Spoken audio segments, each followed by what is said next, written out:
tardes. El mejor plan en seguros de vida hoy está a su alcance. Es difícil admitirlo, pero durante los últimos años el cine nos tiene acostumbrados a grandes efectos especiales y enormes escenarios naturales o ficticios.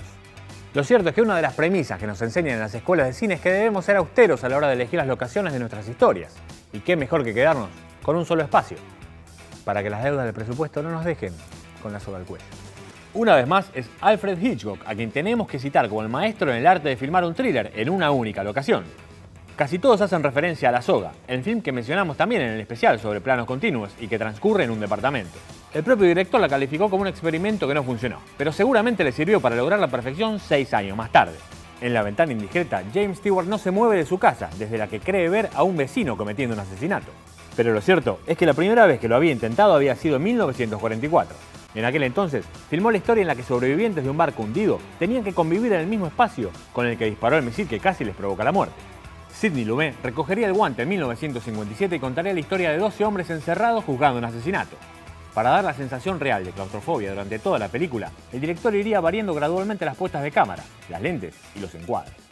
Un film que se convertiría en ejemplo no solo para la industria del cine, sino también para aquellos que trabajan con técnicas de resoluciones de conflicto y negociación. Muchos años más tarde, 2 películas unirían la premisa de juntar a varias personas en un solo cuarto para resolver un conflicto y quedarse con un puesto laboral. Cualquier parecido con la coincidencia es pura realidad. Volviendo a la idea que hablábamos en el principio, no hay género más interesante para explorar con pocos recursos que el del terror. Aunque no me gustaría compartir una habitación dentro de la cabeza de estos señores. En 1997 esta película puede haber servido de disparador para una secuela que llegaría más tarde. Tan solo en 20 días filmaron esta historia en la que 6 extraños se despiertan en un cubo gigante, sin saber cómo llegaron o si hay manera de escaparse de allí. En un ejemplo de ahorro, aunque pasan por 6 cuartos en el guión, en la realidad tan solo fue construido un set cúbico y solo cambiaron las luces para cada nueva escena. La pobreza del presupuesto nunca se nota.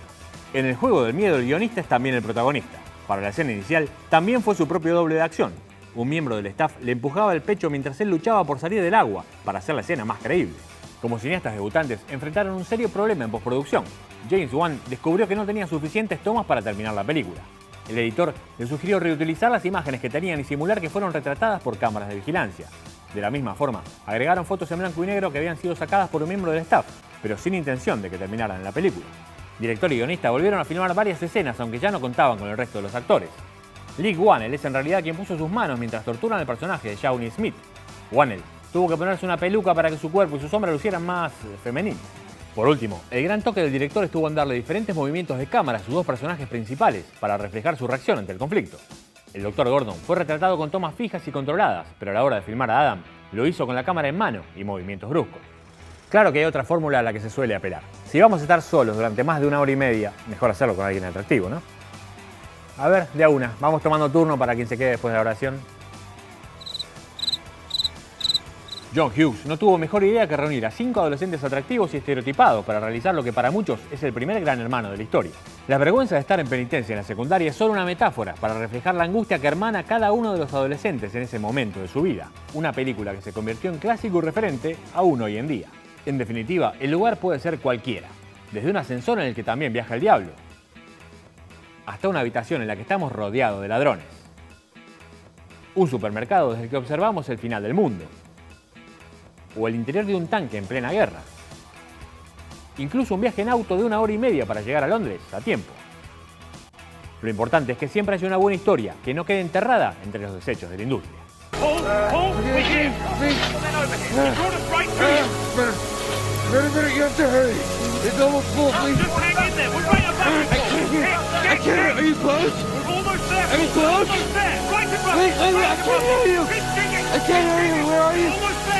Todavía nos cuesta recuperar el aire y ya nos tenemos que ir, pero interactúen con nosotros. ¿Cuál es su película claustrofóbica favorita? Los espero aquí la semana que viene, pero antes nos encontramos en el lugar que ustedes y yo amamos, porque ir al cine no es solo una salida, es el plan perfecto. ¿Hola? Ni se te ocurra dejar el estudio. ¿Quién habla? Soy alguien que disfruta verte. Don't even think about leaving that booth. Wrong number, pal. I'm aiming at you right now. Can you feel it? Stu. Did you call me Stu? Who is this? Someone who enjoys watching you. I have a .30 caliber bolt action 700 with a Hensoldt tactical scope. You mean like a rifle? At this range, the exit wound ought to be about the size of a small tangerine. You're bluffing. There's only one way to find out.